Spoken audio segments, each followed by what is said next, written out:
മന്ദം മുനിവരന്തന്നോടരുളിതു വന്ദേ പദം കരുണാനിധേ സാഗതം. നാനാവിഷയസംഘം പൂണ്ടുമേവിന മാനസത്തോട് സംസാരികളായുള്ള മാനവന്മാരായ ഞങ്ങൾക്ക് ചിന്തിച്ചാൽ ജ്ഞാനിയാകും തവപാദപങ്കേരുഹം. കണ്ടുകൊള്ളുവാനതി ദുർലഭം നിർണയം പണ്ടു ഞാൻ ചെയ്തൊരു പുണ്യഫലോദയം കൊണ്ട് ആത്മാനവകാശവും വന്നിതോ.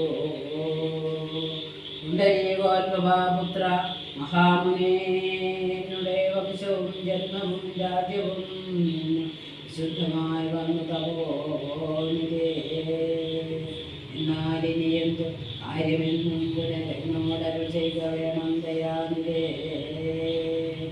എന്തൊരു കാര്യം നിരൂപിച്ചിരുന്നെല്ലി സന്തോഷം ഉൾക്കൊണ്ടത് ചെയ്യുകയും വേണം.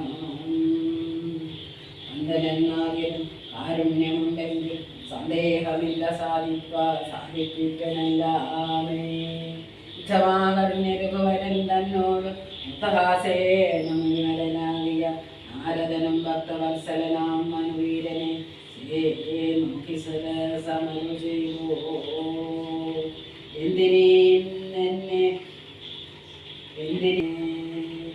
ഉത്തമാമുക്തങ്ങളായുള്ള വാക്യങ്ങളെ കൊണ്ട് ചിത്തമോഹം വളർത്തേണ്ടരൂപതേരോധീകമായ വാക്യങ്ങളെന്നാലും ലോകോത്തമന്മാർക്കു വേണ്ടി വരും.